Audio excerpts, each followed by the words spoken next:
When the evangelist records Jesus saying, "You are Peter, and on this rock I will build my church," Faustus Socinus read those words with a close eye upon scripture, reason, and the single simple God proclaimed from Moses onward. Socinus did not treat this saying as a charter for an ecclesiastical monarchy or as evidence that one apostle became a divine foundation.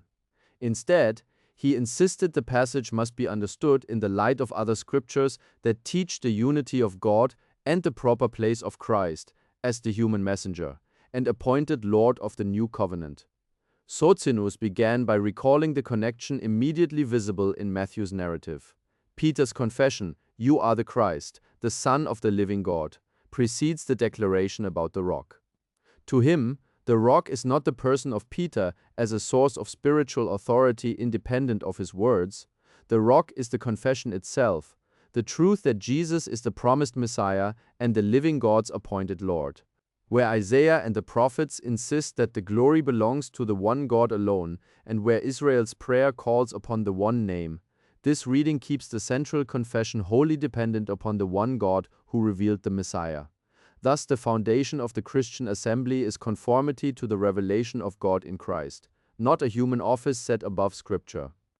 In harmony with Deuteronomy's resounding Shema, "Hear, O Israel, the Lord our God, the Lord is one," Socinus insisted that any interpretation which seemed to build a divided divinity or attribute divine essence to a second person separate from the one God must be rejected.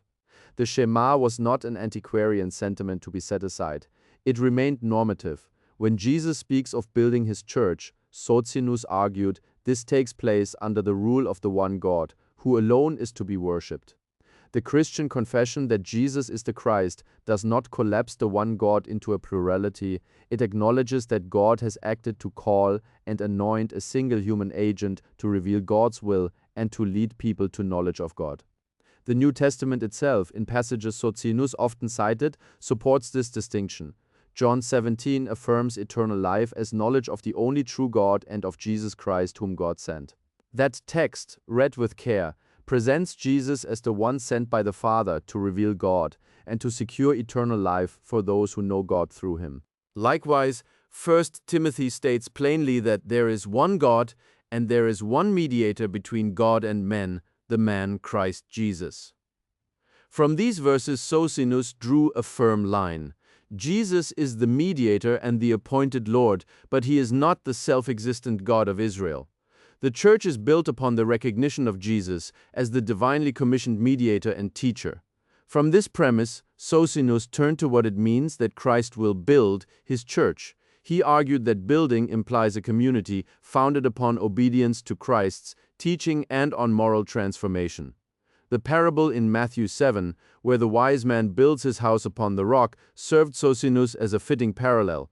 The rock is not merely a doctrinal proposition to be held in the intellect, but that true confession which issues in obedience. A church that endures is a people shaped by the commands of its Lord love of God, love of neighbor, the pursuit of righteousness rather than by external edifices of power or privileges conferred upon one man. Socinus also addressed the matter of keys and binding and loosing, which appear nearby in the Gospel. He read those words not as a license for arbitrary domination, but as the prerogative to preach repentance and to declare the terms of admission into the community according to the laws God has revealed. When the apostles are given authority, that authority is exercised in the ministry of the Word, under the authority of the one God, and always judged by Scripture itself, to grant an ongoing, unquestionable jurisdiction to a single human successor in Rome. Socinus held would contravene the plain witness of Hebrew and apostolic texts that place God as sole judge and rulemaker. This view also shaped Socinus' appraisal of Christ's dignity. He refused to ascribe to Christ the independent eternal divinity that ancient councils and some teachers claimed. Instead, the Gospels and the Apostles, taken together, show a God who acts through a human servant. Acts affirms that God raised Jesus and made him both Lord and Christ. That making, Socinus said, displays God's sovereign choice rather than an indistinguishable identity of being. The lordship of Christ is granted and authorized by the one God, and it is exercised in service to God's purposes for repentance, instruction, and the calling of a holy people. Because of this, the true foundation of the Church, in Socinus's treatment is inseparable from ethical discipleship. The confession that Jesus is the Christ is not a dead formula, it is the beginning of a life lived to God. Romans insists that if one confesses with the mouth that Jesus is Lord and believes in the heart, one is saved. Socinus emphasized that such confession is evidenced by faith that works itself out in love. The community Christ builds is thus a fellowship of repentant persons pursuing holiness, not a corporation invested with coercive powers. Socinus also turned to the Old Testament to remind his hearers that God never intended worship to be directed to another being. Passages that declare the Lord's uniqueness and refuse to share worship with idols were for him a constant check against any doctrine that would place Christ on the level of the Father's divine essence. The prophets speak of God's singular glory and of his mercy towards sinners. God's sending of a servant to accomplish redemption shows compassion and purpose without inviting metaphysical conflation.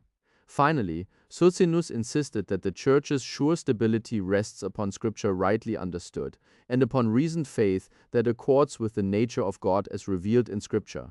When the apostles and first disciples confessed Jesus as the Christ, they did so to direct souls to God and to a life of righteousness. To treat Matthew 16:18 as a warrant for unaccountable human dominion, or as a proof that the wall between the Creator and creature is abolished, is to depart from the pattern the Scriptures set: a God who is one, a Christ who is the appointed mediator and Lord, and a church meant to be a living body of transformed persons. In this way, Socinus construed Matthew 16:18 as a text that vindicates the authority of the Christian confession and the ethical mission of the community, while preserving the strict unity of the God of Israel and the distinct appointed role of Jesus.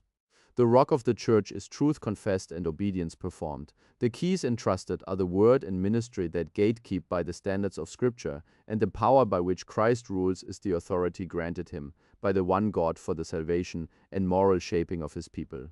In closing, I want to encourage you: examine for yourself, search diligently, read the Scriptures with an open and rational mind. Socinianism does not rest on tradition or church authority, but on the conviction that God's truth is rational, clear, and morally sublime. If this perspective has resonated with you and you wish to explore the biblical Unitarian view further, visit www.socinianismus.de for in-depth articles, studies, and reflections on central theological questions. If this video has been helpful, please support this work with a like. And subscribe to the channel so you never miss another contribution on the unity of God, the teaching of Jesus, and the rational interpretation of Scripture. Until the next video.